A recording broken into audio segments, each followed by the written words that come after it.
Bonsoir mes amis, je suis heureuse de vous retrouver encore une fois et particulièrement aujourd'hui parce que c'est un jour de fête. Oui, j'aime bien les fêtes. Mais aujourd'hui c'est particulier parce que je vais fêter avec vous la sortie d'Aliel 3. Il est tout chaud encore sorti de l'imprimerie. Voilà, Aliel, le portail du passé. Alors, je vais vous présenter en quelques mots ce livre, mais je vais faire également un petit rappel sur les livres précédents pour ceux qui ne les ont pas encore lus.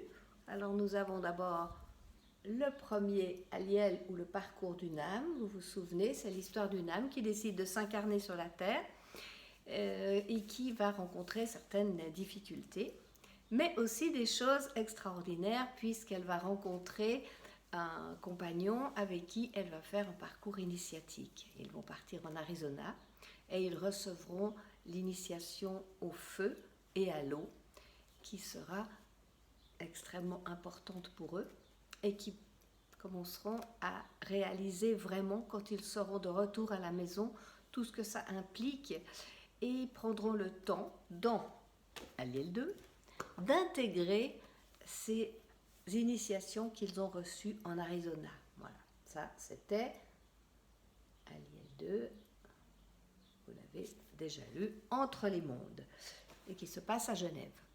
À la suite de cet Aliel 2, eh bien, ils ont vécu d'autres aventures qui leur préparent à des nouvelles initiations également. Et à la fin du roman, je ne sais pas si vous vous en souvenez, je vous avais donné vraiment au tout dernier chapitre un aperçu de ce qui allait se passer plus tard. Et c'est là-dessus que j'aimerais revenir parce que c'est ce qui se présente aussi dans Aliel 3. C'est un message que j'avais reçu il y a plusieurs années, 2 ans, 3 ans peut-être, je ne sais plus, qui m'avait poussé à écrire ces livres. Et ce message était important, je l'avais mis de côté et je pensais que c'était vraiment primordial que vous soyez au courant de ce qui se passe. Pourquoi? Parce que plusieurs d'entre vous m'ont dit oui, bien, ces initiations, c'est super, etc. Mais ça va nous emmener où? Qu'est-ce qu'on va en faire, etc. Alors moi-même, quand j'ai reçu ce message, je ne savais pas du tout ce qui nous attendait. Et maintenant, évidemment, ces dernières années, on se rend bien compte un petit peu de la situation dans laquelle on est. Et là, j'ai retrouvé ces messages et j'ai trouvé que c'était très important parce qu'ils nous préparaient déjà à ce qu'on va vivre maintenant. Et ce qu'on vit en ce moment, eh bien, c'est quelque chose qu'on a déjà vécu plusieurs fois. Ces changements de civilisation, ce n'est pas récent. Au fil du temps et des mondes, on a déjà traversé ces épreuves-là. C'était très important pour ça de le signaler. Alors je l'avais mis à la dernière page parce que j'ai pratiquement rajouté à la fin. Mais maintenant, dans Aliel 3, eh bien, je vous le représente en prologue. Je pense que c'est essentiel pour nous aider à comprendre ce qu'on vit maintenant et qu'est-ce qu'on pourrait en faire et pourquoi. Alors, pour vous présenter Aliel 3, j'ai commencé par vous redonner ce message. Et aujourd'hui, j'ai envie de vous le lire, ce prologue. Pour ceux qui ne l'ont pas lu, ça m'expliquera bien des choses. Et pour les autres, ça rafraîchira la mémoire parce que c'est vraiment un fil conducteur. Alors, je vais commencer par ça, si vous êtes d'accord. Je vais vous lire le prologue de Aliel 3. Le messager pose un regard bienveillant sur Aliel et Ethan. Après une courte méditation, il leur livre son message. Avant d'avoir atteint sa 100e année, l'humain n'est encore qu'un enfant dans son développement spirituel. Dans aucun des mondes universels, on ne vit si peu de temps. Il en était de même sur la Terre auparavant. Des forces obscurantistes ont bloqué l'évolution pour mieux manipuler l'humain en le maintenant dans l'enfance de son développement. Les alchimistes de la Terre avaient la connaissance qui leur permettait de débloquer la longévité. Ils possédaient le pouvoir de la transmutation. Ils ont été pourchassés, traqués, et ils ont dû œuvrer dans le plus grand secret, afin de préserver leur connaissance. Ils ont longtemps protégé ce secret, afin qu'il ne soit pas utilisé par des forces cherchant à contrôler la terre pour de funestes projets visant à asservir les mondes. La découverte de la pierre philosophale permettait de fabriquer l'élixir de vie. Ceci est resté caché, et seuls les initiés pouvaient accéder à ce secret. Maintenant, les habitants de la terre sont soumis par la peur. Ils sont devenus sourds et malvoyants. Leur corps et leur esprit ont été pollués par des poisons chimiques et psychiques qui les maintiennent en état d'esclavage. Afin de détourner leur attention, on leur offre une abondance de jouets et de plaisirs, comme à des enfants. Ils se sentent alors heureux et riches. Mais ils ont été spoliés, dépouillés de l'amour et de leur vrai pouvoir de discernement, de choix et de liberté. Il est temps de sauver les enfants de la terre. Voilà votre mission et celle des êtres en devenir. Déesse Mère en a assez. Elle vous a choisi, mais vous aviez donné votre accord à ce projet. Vous connaissez le processus mis en place puisqu'il est déjà opérationnel. Vos alchimistes intérieurs sont à l'œuvre. La transmutation qui a commencé en Arizona doit maintenant rencontrer la materia prima dans le creuset de la matrice vivante. La pierre philosophale est en fabrication dans le temple sacré de votre corps. C'est pourquoi la porte d'accès est momentanément fermée jusqu'à la naissance de l'enfant philosophal. Celui-ci permettra la création de l'élixir de vie qui aidera l'humanité à conserver sa santé et à vivre plusieurs centaines d'années comme à son origine.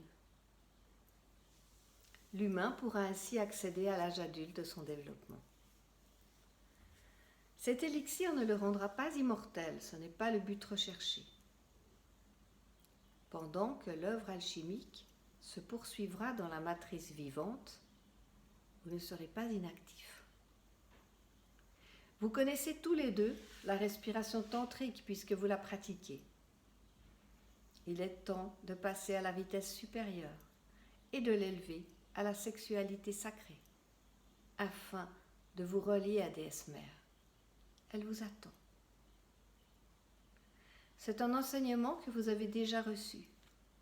Aliel au temple d'Isis et Ethan par le pouvoir solaire d'Osiris. Il est temps de faire renaître la magie d'Horus par la voie de la sexualité sacrée. Vous avez ouvert le chemin en mariant l'eau et le feu, la mer et le père, la terre et le ciel.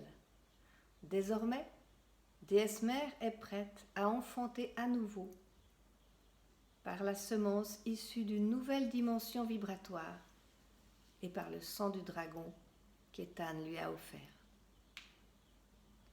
Ainsi naîtra un nouveau monde. Votre mission ne fait que commencer. Retrouvez les pouvoirs enfouis et hissez-les au firmament. Éveillez l'esprit christique afin de le libérer de ses entraves et que le travail sacré de Jésus et Marie-Madeleine puisse enfin s'accomplir. Ils vous guideront sur la voie de l'amour divin. Voilà le message que j'avais à vous transmettre. Allez en paix. Vous êtes infiniment guidés et protégés. Déesse Mère veille sur vous et vous nourrit. Voilà. Je voulais vraiment vous le relire parce que c'est terriblement important. Et c'est le sens de tous ces livres initiatiques que je vous offre. C'est pourquoi il apparaît dans le dernier chapitre du livre 2 et il reparaît en prologue dans ce nouveau roman. comme vous avez pu le remarquer, puisque la sexualité d'Aliel et Ethan dans le 2 a tout d'un coup été bloquée, que la porte sacrée ne s'ouvrait plus pour Ethan. Aliel est très mal vécue, évidemment, parce qu'elle ne comprenait pas vraiment ce que ça signifiait, bien qu'ils aient compris que c'était important. Dans le 3, vous saurez pourquoi. Là, vous avez déjà l'explication de pourquoi cette porte a été fermée. Et ensuite, ils vont le vivre à travers ce 3e volume avec une conscience encore plus ouverte, plus présente. Dans ce volume 3, nous allons aller en Camargue. La Camargue, c'est une terre sacrée. Et principalement les Saintes Maries de la Mer, où se déroule une grande partie de leurs initiations. Ils vont rencontrer Diego, le gitan, qui va leur servir de guide. C'est un guide spirituel, vous allez le voir. Le peuple gitan est un peuple spirituel. Ils ont une connaissance qui se transmet oralement depuis des milliers d'années. Vous allez découvrir autre chose, une autre région, un autre peuple à travers cette histoire. Ou plutôt, le même peuple, la même histoire, mais avec un regard différent. Un regard élargi. Et c'est ce que je voulais vous faire découvrir. Parce que c'est un processus important qui se passe aux Saintes Maries de la Mer, qui nous emmènera plus tard en Égypte, dans le 4e volume, parce que c'est le chemin parcouru par les gitans, et aussi par toute cette énergie christique. Alors voilà, vous voyez, ce n'est pas terminé, mais j'ai pensé que c'était très très important de rappeler et de vous relire ce passage qui contient le message que j'ai reçu et qui m'a poussé à écrire ces livres initiatiques. Alors, je vous souhaite une très bonne lecture, un bon accueil à Aliel 3, et puis aussi j'attends beaucoup de vous, que vous me donniez vos avis, vos commentaires, vos questions, etc., comme d'habitude sur la chaîne. Je vous remercie beaucoup et je vous souhaite une excellente semaine. À très bientôt mes amis.